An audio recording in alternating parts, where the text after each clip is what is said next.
You think being completely open with a woman is what makes her respect you. But the moment you confess everything, you hand her the exact tools she needs to lose that respect forever. Let that land. Because right now, somewhere out there, a man is sitting across from a woman he genuinely cares about, and he is spilling himself open like a wound. He thinks it's intimacy. He thinks it's connection. He thinks vulnerability is the currency of love, and she is sitting there, nodding, listening, maybe even holding his hand. But something is shifting inside her. Something quiet, something irreversible. She's not falling deeper in love with him. She's reclassifying him, and she doesn't even know she's doing it. That's the part no one tells you. That's the part that costs men everything.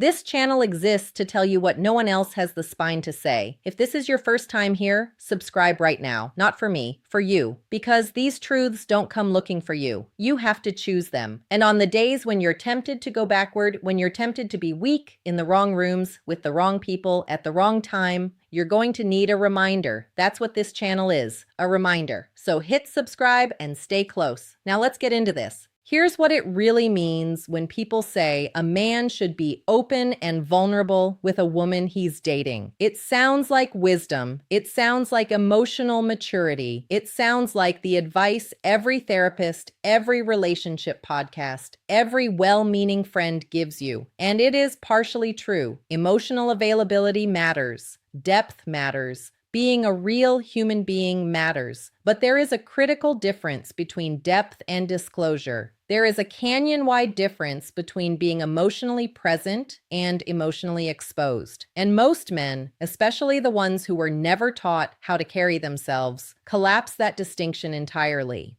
The misconception is that women want to know everything about you. The hard truth is that attraction does not run on information. Attraction runs on energy, on posture, on the quiet, unshakable sense that you are a man who has his own gravity. And the moment you start uploading your insecurities, your fears, your financial stress, your emotional wounds to a woman early in the relationship, you are not creating intimacy. You are creating a role reversal. You are asking her to carry something she was never designed to carry in that dynamic, and she will try, she will be kind, she will say the right things, but the polarity will shift, the magnetism will drain, and you'll be standing there wondering why she seems distant, why she doesn't look at you the same way, why things feel lukewarm when they used to feel electric. That's called emotional leaking, and it is one of the most common reasons men lose women they never should have lost. So today, we're going to lock down 5 things. 5 specific categories of information that you must guard with your life, not because you're hiding something, not because you're building a fake persona, but because a man's interior world is sacred ground. You do not invite everyone in. You do not walk a woman through every corridor of your mind on the second date. Self-disclosure is not a gesture of love. In many cases, it is a gesture of desperation dressed up as honesty. Let's start. The first thing you never tell a woman,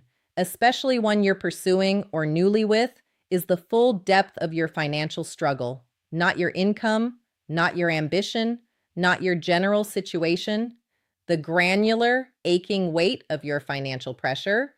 You stop telling her about the account that's close to empty.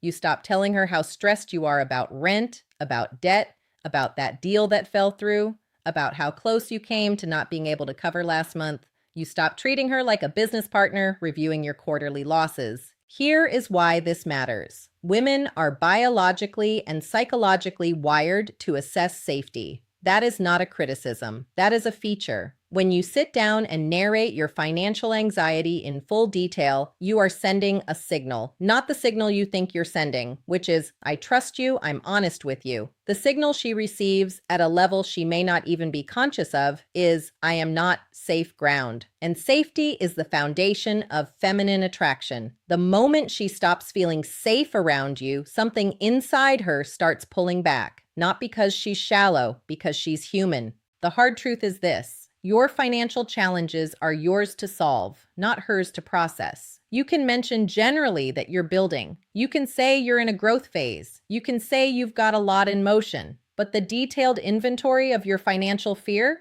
that stays with your mentor, your business partner, your close brotherhood, not her, not yet. Not until she has earned the full architecture of your trust and you have built something real together. The second thing, your deepest insecurities. And I need you to hear this clearly because this one gets misused constantly. I am not telling you to pretend you have no insecurities. I am not telling you to fake confidence you haven't earned. What I'm telling you is that your insecurities are not table talk. They are not first date conversation. They are not something you list for a woman to understand you better early on.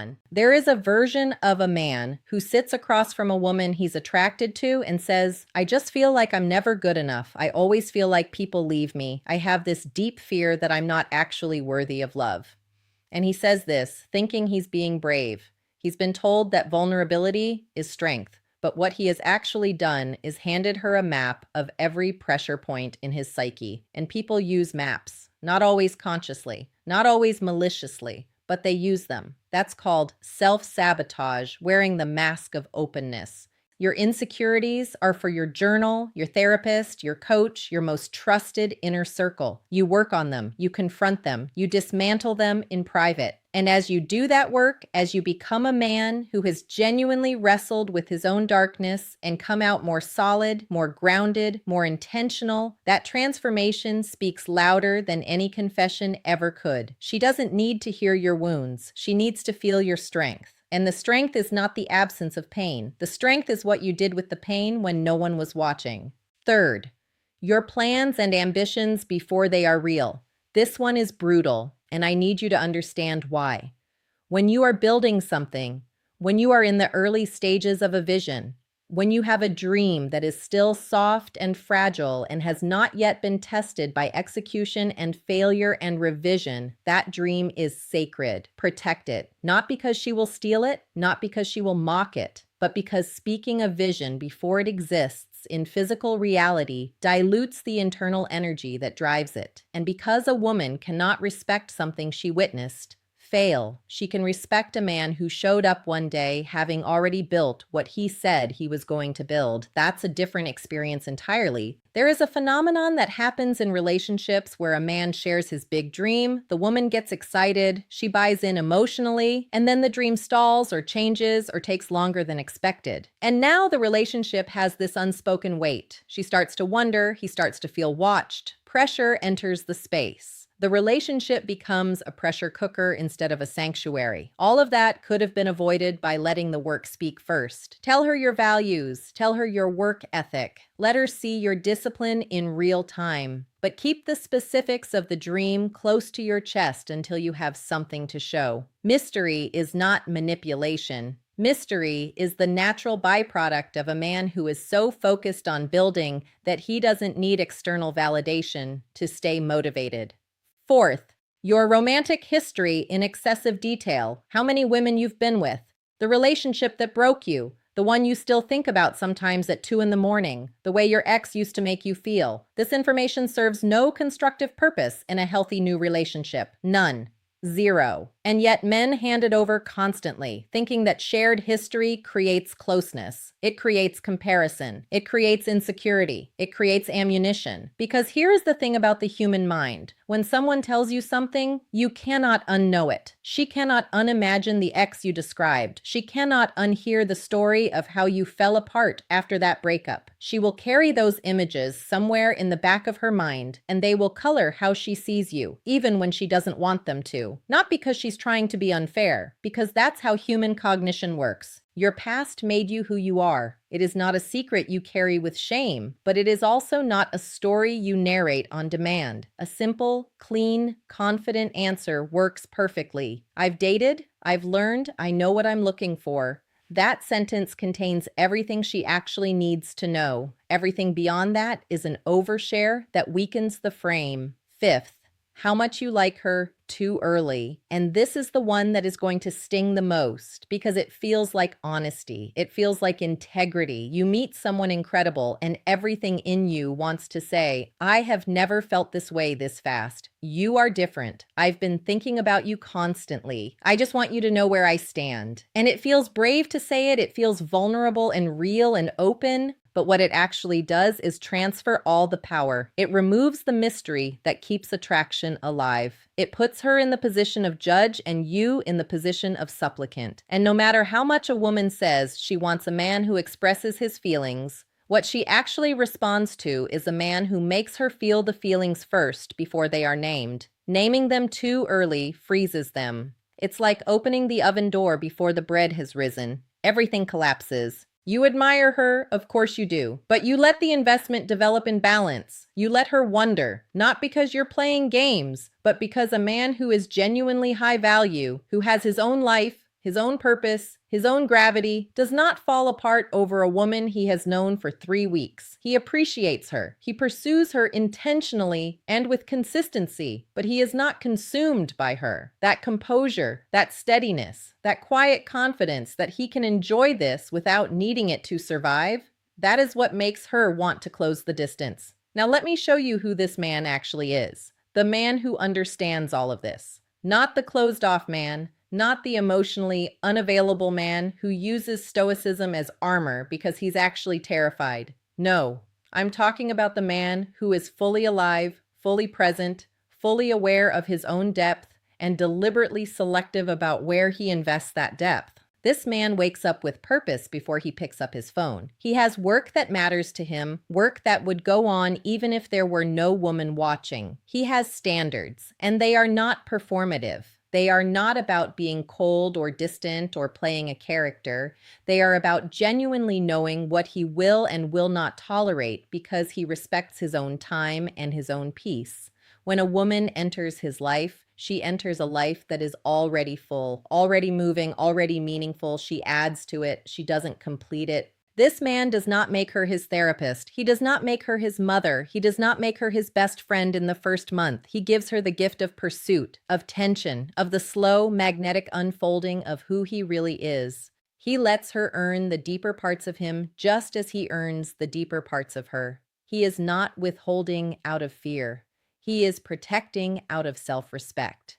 And she feels that. She feels it in the way he holds himself, in the way he responds instead of reacts, in the way he can sit in silence without filling it with anxiety. He is comfortable being alone, not lonely. Alone. There is a difference. Lonely is needing someone to complete you. Alone is being whole and choosing company from that wholeness. This man chooses. He does not cling. And that choosing, that deliberate, confident choosing, is the most attractive thing a man can embody. So here is what you do starting today. You stop confessing your financial stress to women you are building with. You redirect that energy into the people and systems that can actually help you solve the problem. You get a mentor, you get an accountability partner, you get in rooms with people who have done what you are trying to do. That's where your financial fears go, not to her. You stop listing your insecurities as though it's a form of intimacy. You take those insecurities to the gym, to the journal, to the therapist, to the coach. You work on them privately and you let the results show up publicly. You stop outsourcing your inner work to the women in your life. You stop narrating your unborn vision. You go build it. You let the first result speak before the first word. And when she asks what you're working on, you smile and you say, "Something I'm very excited about, you'll see."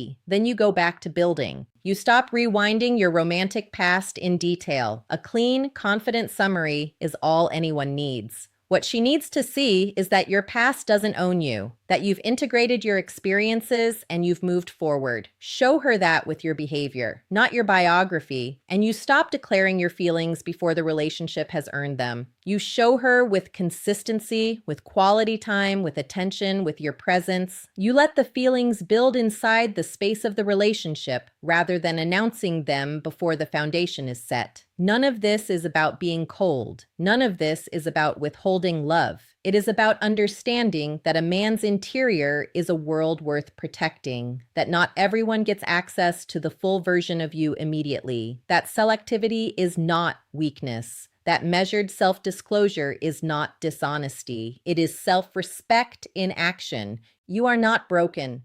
You are not damaged goods who needs a woman to validate your healing. You are a man in progress. And that progress is the most powerful thing about you. Own it, guard it, Build it in the discipline of silence and let the world see the result. The men who understand this do not chase, they attract, they do not beg, they choose, they do not explain themselves constantly, they demonstrate. And when a woman finally earns her way into the deeper chambers of who they are, she knows she earned it. And that knowledge, that earned access, is what creates genuine devotion. Not the kind that comes from pity, the kind that comes from respect. You are the answer to the question you've been asking about your own life. Not her, not validation, not a relationship that makes you feel temporarily full while you remain fundamentally empty inside. You, your standards, your purpose, your unapologetic commitment to becoming the version of yourself that your 14-year-old self would have looked up to in complete disbelief. That man is available to you right now, not in 5 years, not when the finances improve, not when someone chooses you, right now, today, in the decision you make when you walk out of this video. If this hit you somewhere real, subscribe right now, because this is what we do here. We say the things that feel uncomfortable to say because they are the only things genuinely worth hearing. Every week, I am going to give you the kind of clarity that most men spend their whole lives searching for in the wrong places. You will not find this on every channel. You will not find this in most relationships, but you will find it here every single time if you stay. Welcome. You belong here. Now go become who you already are. Total word count, 2,710 words.